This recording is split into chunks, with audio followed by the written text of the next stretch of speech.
Good morning. आज हम कक्षा 5 विषय हिंदी पाठ 6 प्रकरण है चिट्ठी का सफर। कहने का अर्थ है पत्र का सफर प्राचीन काल से आधुनिक काल तक कैसे रहा। ठीक है, तो प्राचीन काल से आधुनिक काल तक हमारे पास जो पत्र एक ऐसा साधन रहा है जो मानव जीवन का सबसे महत्वपूर्ण अंग रहा है। आज के आधुनिक युग में, वैज्ञानिक युग में हमारे पास बातों के आदान प्रदान करने के लिए या अपने मन के विचारों का आदान प्रदान करने के लिए अनेक साधन हैं। फोन है ना, या हमारे पास ईमेल या फेसबुक के माध्यम से, व्हाट्सएप के माध्यम से, ट्विटर के माध्यम से तरह तरह के आधुनिक उपकरण आए हैं। पर उन सब में से हमारे पास जो पत्र है वो सबसे महत्वपूर्ण अंग है मानव जीवन का। पत्र प्राचीन काल में पत्र भेजने के लिए, पत्र को एक जगह से दूसरी जगह पे ले जाने के लिए कबूतरों का इस्तेमाल किया जाता था, प्रयोग किया जाता था। या जो बड़े बड़े राजा होते थे वो उनके अपने पर्सनल डाकिया होते थे, वो घोड़ों के माध्यम से भी जाते थे या पैदल भी जाते थे। कहाँ? पत्र एक राज्य से दूसरे राज्य तक पहुंचाने के लिए। ठीक है, पर जो आम जन है उनके लिए भी पत्र पहुंचाने के अनेक साधन थे। कहीं दूर अगर पत्र पहुंचाना है तो प्रत्येक गांव में एक एक डाकिया होता था। इस गांव से दूसरे गांव तक एक ने ले गया, उस गांव से दूसरे गांव तक दूसरा ले जाएगा। इस तरीके के साधन का उपयोग किया जाता था। पर प्राचीन काल में कबूतर एक पत्र पहुंचाने के लिए सबसे महत्वपूर्ण पक्षी था। ठीक है, तो आज के आधुनिक युग में हम पत्र को, जो हमारे पास विभिन्न साधन है, उन सब में हम पत्र को सबसे महत्वपूर्ण स्थान दे सकते हैं। उसी पत्र के बारे में हम आज चिट्ठी के सफर में पढ़ेंगे। उससे पहले हम इस पाठ से कुछ शब्दार्थ यहाँ पे लिखे मैंने, उनको देखें। जैसे प्रवासी, बाहर जाकर रहने वाले। ठीक है, जो अपने गांव छोड़कर कहीं दूसरी जगह बस जाते हैं, शहर में बस जाते हैं, उनको प्रवासी कह सकते हैं। या दूसरे देश में बस जाते हैं, उनको हम प्रवासी कह सकते हैं। संग्रह मतलब इकट्ठा करना, किसी चीज को इकट्ठा करना, संग्रह करना। ठीक है, जाहिर मतलब स्पष्ट करना। जाहिर मतलब स्पष्ट करना, अपनी बात को स्पष्ट कर देना या चाहे उजागर कर देना, मन की बात को स्पष्ट कर देना। संचार मतलब आदान प्रदान का साधन। जो पत्र क्या है, हमारे आदान प्रदान का साधन है, संचार का साधन है और सबसे महत्वपूर्ण साधन है। निपुण मतलब दक्षता। अब जो हरकारे होते थे, पत्रवाहक होते थे, डाकिया होते थे, उनके अंदर दक्षता, निपुणता भी बहुत जरूरी है। क्योंकि पत्र ले जाने या किसी और चीज साधन, बहुत सारे लोग क्या है पैसे भी भेजते थे, तो उनके लिए बहुत कठिनाइयों का सामना भी उनको करना पड़ता था। कई दिक्कतों का सामना, उसके लिए दक्ष भी होना चाहिए आदमी, शरीर से तंदुरुस्त भी होना चाहिए। प्रजाति मतलब नस्ल। यहाँ पे कबूतरों की नस्ल की बात की गई है कि हर कोई कबूतर पत्रवाहक नहीं हो सकता है। उनकी कुछ नस्लें होती है जो पत्र का काम ले जाने का काम करते हैं। उप क्षेत्र मतलब छोटा इलाका, ऐसे इलाके जहां हमारे व्हाट्सएप, टेलीविजन और इत्यादि नहीं चल सकते, वहां तक हमारा पत्र पहुंच सकता है। जहां पे हमारे आज के आधुनिक संचार साधन नहीं पहुंच सकते, कहीं पे नेट नहीं है, कहीं पे लाइट नहीं है, तो वहां भी आज क्या है, पत्र पहुंच सकते हैं। तो इन वर्ड मीनिंग को याद करेंगे, आप शब्दार्थ को याद करेंगे। ठीक है ना, तो इसके बाद हम जो है चिट्ठी का सफर कैसा रहा है प्राचीन काल से आज तक, इसके बारे में पढ़ेंगे। इसके बाद आप अपनी बुक्स पे देखेंगे और मेरे साथ रीड करेंगे। तो आप मेरे साथ रीडिंग करेंगे पाठ 6 चिट्ठी का सफर। पत्र का सफर प्राचीन काल से आधुनिक काल तक किस तरीके से है, उसके बारे में हम पढ़ेंगे। अपनी 10-12 साल की जिंदगी में तुमने कुछ पत्र तो लिखे ही होंगे। वह पत्र अपने सही पते और समय पर किस तरह पहुंचे होंगे, यह बहुत सी बातों पर निर्भर करता है। जैसे कि चिट्ठी किस स्थान पर भेजी जा रही है, संदेश पहुंचाने की कितनी जल्दी है, तुमने पूरा और ठीक पता लिखा है कि नहीं, तुमने उस पर डाक टिकट लगाया है कि नहीं आदि। अब प्रश्न यह उठते हैं कि आखिर चिट्ठी पर डाक टिकट लगाए ही क्यों जाए। पहला क्वेश्चन है कि चिट्ठी पर, पत्र पर डाक टिकट क्यों लगाए जाते हैं। तो उसके अनेक कारण है। एक तो डाक विभाग का जो खर्चा होता है किसी डाकिया के या उनके कर्मचारियों की तनख्वाह के लिए, तो कुछ ना कुछ उसके लिए रिकवर पैसा किया जाता है। पूरे और ठीक पते से क्या मतलब है, चिट्ठी पर सही पता होना जरूरी है। जरूरत पड़ने पर संदेश को जल्दी कैसे पहुंचाया जाए। डाक विभाग में ऐसे भी साधन होते हैं जिससे चिट्ठी हमारी जल्दी पहुंच जाती है। स्पीड पोस्ट के नाम से हम चिट्ठी पे अलग से उसमें थोड़ा सा पैसा खर्च करना पड़ता है, तो उसके माध्यम से जल्दी पहुंच जाता है। स्थान बदलने से चिट्ठी के पहुंचने पर क्या असर पड़ता है। अगर हमने गलत पता लिखा तो हमारी चिट्ठी सही पते पे सही समय पे नहीं पहुंच पाएगी या नहीं भी पहुंच सकती है। इनमें से कुछ सवालों के जवाब शायद तुम्हारे पास हों, खासकर तुम में से उनके पास जो डाक टिकटें इकट्ठा करने का शौक रखते हैं। आप लोगों को डाक टिकट आप लोगों ने बहुत कम देखे होंगे, तो आप डाक टिकटों का संग्रह भी कर सकते हैं, अपनी कॉपी पे उसको चिपका भी सकते हैं। डाक टिकट 50 पैसे, 10 पैसे, 1 रुपये से लेकर 20, 25, 50, 100 रुपये तक के टिकट आते हैं, तो छोटे छोटे टिकट आप खरीद सकते हैं। तो ये हमारे पास एक चिट्ठी का नमूना है, तो जहाँ पे नाम या एक जगह पे जिसको पत्र भेजना है उसका नाम और एक जगह पे अपना नाम होता है। ये हमारे पास चिट्ठी का नमूना। यहाँ पे लिखा है महात्मा गांधी जहाँ हो वहाँ। कहने का अर्थ है महात्मा गांधी को हर कोई नागरिक जानता है, तो उनके पर्सनल पते की जरूरत भी नहीं पड़ती, क्योंकि वो क्या है, एक विश्व प्रसिद्ध व्यक्ति है। तो दूसरी जगह पे अपना नाम और पिन कोड जरूर होना चाहिए, पिन कोड भी जरूर होना चाहिए। ठीक है ना। ये दोनों पते किस तरह से भिन्न हैं। गांधी जी को भेजे गए पत्र में पते की जगह पर लिखा है महात्मा गांधी जहां हो वहां, वर्धा में गांधी जी रहते। तो दो यहाँ पे जो हमारे पत्र के नमूने दे रखे, तो एक पे तो नाम पता लिखा है और दूसरे पे सीधे उनका नाम लिखा है जो जिसको पत्र भेजना है। ठीक है ना। जबकि लिफाफे पर इमारत या संस्थान से लेकर शहर तक का नाम लिखा हुआ है। पते में सबसे छोटी भौगोलिक इकाई से शुरू करके बड़ी की ओर बढ़े हैं। छोटी से बड़ी भौगोलिक इकाई का मतलब यह हुआ कि घर के नंबर के बाद गली मोहल्ला का नाम, फिर गांव, कस्बे, शहर के जिस हिस्से में है। मतलब पत्र में हमारे छोटे से मकान नंबर से लेकर गली का पता, गांव का पता, शहर का पता होना बहुत जरूरी है। छोटे पते से लेकर बड़े पते तक उसका नाम, फिर गांव या शहर का नाम, शहर के नाम के बाद लिखे अंक को पिन कोड कहते हैं।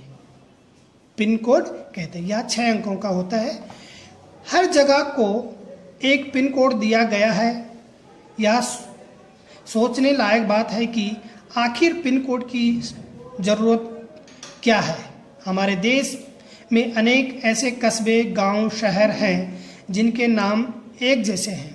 पते के बाद पिन कोड लिखने से गंतव्य स्थान का पता लगाने में डाक छांटने वाले कर्मचारियों को मदद मिलती है और पत्र जल्दी बांटे जा सकते हैं। तो पिन कोड होना बहुत जरूरी होता है पत्र पे, और अलग अलग जगह के, अलग अलग शहर के अलग अलग पिन कोड होते हैं। पिन कोड की शुरुआत 15 अगस्त 1972, 15 अगस्त 1972 को डाकतार विभाग ने पोस्टल नंबर योजना के नाम से की है। आपको याद रखनी है कि पिन कोड की शुरुआत कब से, 15 अगस्त 1972 से, आजादी के बाद। ठीक है। जाहिर है कि गांधी जी को मिले इस पत्र पर और उन्हें मिले किसी भी पत्र पर पिन कोड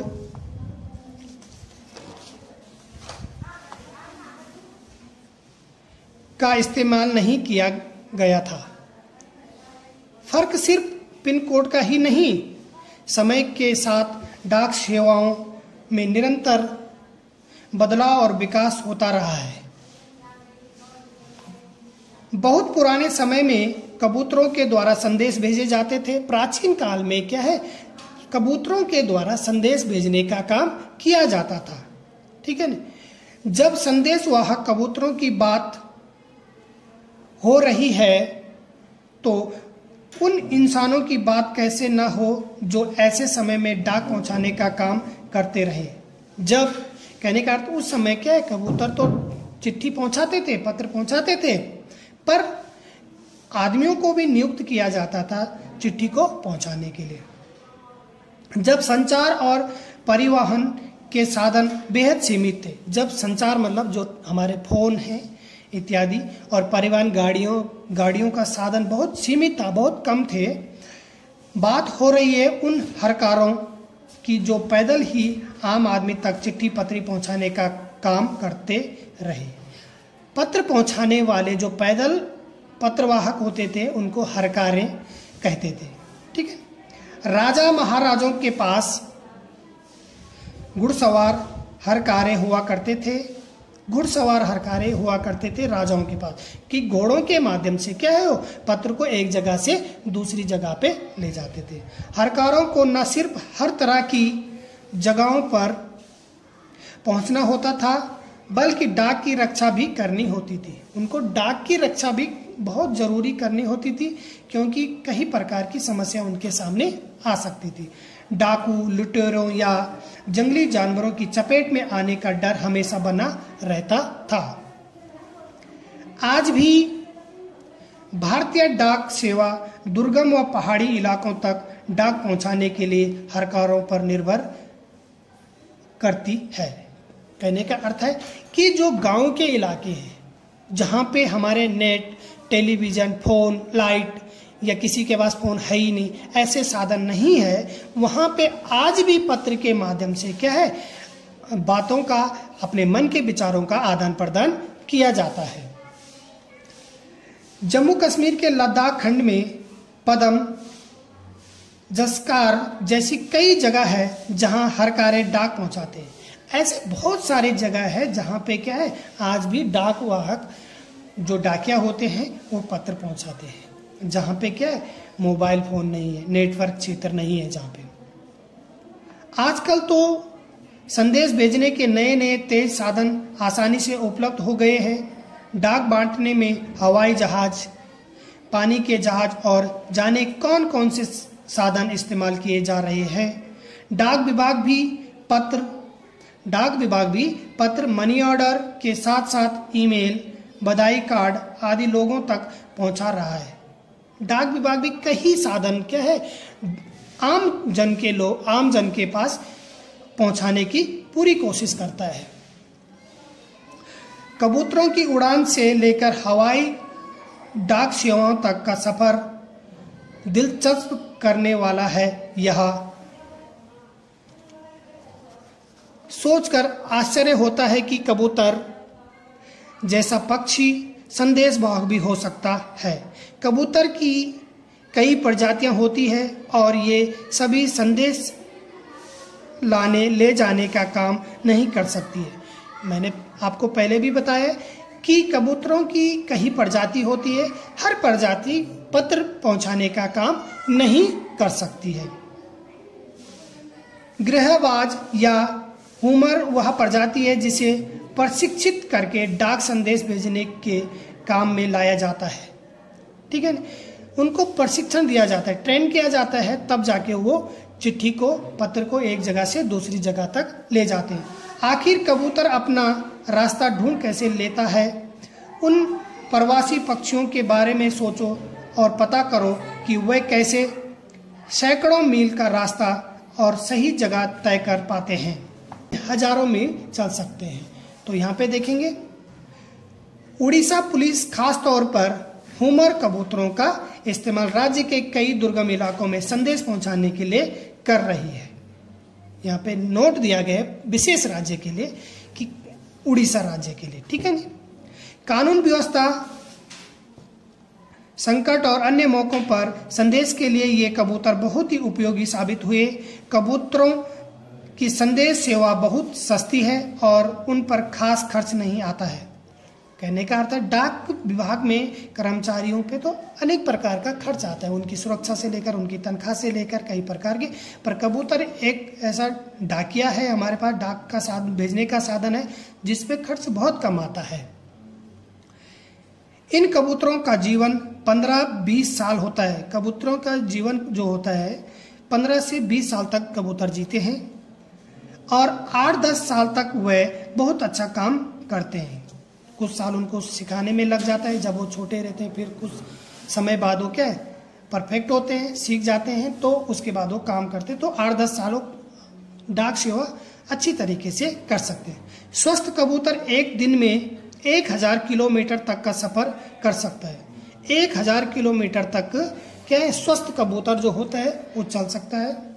यदि कोई महत्वपूर्ण संदेश पहुंचाना हो तो 2 कबूतरों को भेजा जाता है, 2 कबूतर भेजे जाते हैं एक साथ में, ताकि बाज के हमले जैसी अनहोनी स्थिति में भी दूसरा कबूतर संदेश पहुंचा दे।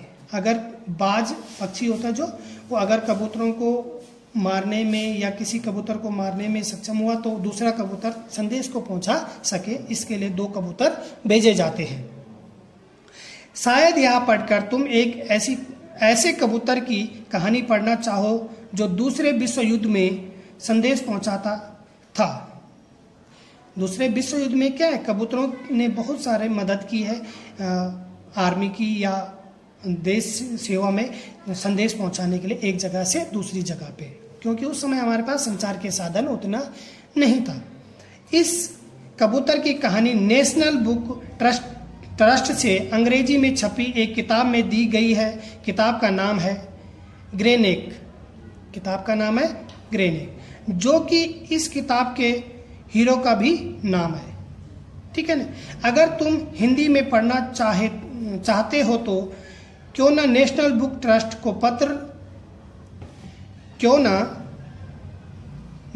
ट्रस्ट को पत्र लिखो कि वह इस किताब को हिंदी में भी छापे। यह रहा उनका पता, नेहरू भवन 5, इंस्टीट्यूशन एरिया, फेज 11, बसंत कुंज, नई दिल्ली। और यहाँ पे देखो पिन कोड, यहाँ पे पिन कोड दिया गया है 110070। ये क्या है नई दिल्ली का पिन कोड है। ठीक है ना। तो अभी हम दूसरे पेज पे देखेंगे। इस पेज पे देखेंगे तो जो हमारे पास नोट दिया गया है एक बॉक्स में, इसको अलग से पढ़ेंगे। पिन शब्द पोस्टल इंडेक्स नंबर का छोटा रूप है। किसी भी जगह का पिन कोड 6 अंकों का होता है। कितने अंकों का होता है? 6 अंकों का। हर अंक का एक खास स्थानीय अर्थ है। उदाहरण के लिए NCERT को भेजे गए लिफाफे पर लिखा अंक है 110016। ठीक है। NCERT की जो बुक छपती है उनका पिन कोड ये है। ठीक है। इसमें पहले स्थान पर दिया गया अंक यह बताता है कि यह पिन कोड दिल्ली, हरियाणा, हिमाचल प्रदेश, पंजाब या जम्मू कश्मीर का है। कहने का अर्थ है कि जो 1 है वो इतने राज्यों का जो पिन कोड होगा उनका पहला अंक 1 ही होगा। अगले 2 अंक यानी 10 यह तय करते हैं कि यह दिल्ली राष्ट्रीय राजधानी क्षेत्र के उप क्षेत्र दिल्ली का कोड है। राष्ट्रीय राजधानी का क्षेत्र है। कहने का मतलब 1, उसके बाद 10, जो 1 और 10 एक साथ 3 अंक होंगे 110। तो ये क्या है दिल्ली राष्ट्रीय राजधानी क्षेत्र जो है वो वहाँ का पिन कोड है। अगले 3 अंक यानी 016 दिल्ली उप क्षेत्र के ऐसे डाकघर का कोड है जहाँ से डाक बांटी जाती है। ये दिल्ली का ही कोड है पिन कोड। अब देखेंगे हमारे पास क्वेश्चन है। अब तुम्हारा स्कूल जहाँ पर है उस इलाके का पिन कोड पता करो। हमारा जो स्कूल है वहाँ का पिन कोड या प्रकाशी का पिन कोड 249193 249193 हमारा पिन कोड है। अपने घर के इलाके का पिन कोड नंबर भी पता करो। अपने घर के जहां आपका गांव है आप वहां का पिन कोड भी पता कर सकते हैं। यहाँ पे मैंने अपना पिन कोड लिखा है। ठीक है, पिन कोड की जानकारी डाकघर से प्राप्त की जा सकती है। डाकघरों में टेलीफोन डायरेक्टरी की तरह पिन कोड डायरेक्टरी भी मिलती है। तुम्हारे इलाके का पिन कोड तो तुम्हारे मोहल्ले में लगे लेटर बॉक्स पर ही लिखा होगा। आपने देखा होगा कि गांव में या जहाँ पे पोस्ट ऑफिस होता है वहाँ पे पोस्ट ऑफिस के बाहर एक लेटर बॉक्स लगा होता है, उस पर पिन कोड जरूर लिखा रहता है। तो आप वहाँ से भी देख सकते हैं या अपने बड़े मम्मी पापा या अपने से बड़ों से पता कर सकते हैं कि हमारे गांव का या हमारे पोस्ट ऑफिस का पिन कोड क्या है। ठीक है ना। प्रमुख जगहों शहरों के पिन कोड नंबर तुम्हें कहाँ कहाँ मिल सकते हैं। तो जो हमारे प्रमुख शहर हैं वहाँ के पिन कोड हमें पता होना चाहिए। और आप डाक टिकटों का संग्रह भी कर सकते हैं। और यहाँ पे 2 जो पत्र के नमूने दिए गए थे, आप डाकघर से एक पत्र का नमूना भी खरीद सकते हैं और उसको अपनी कॉपी पे चिपका सकते हैं। Thank you.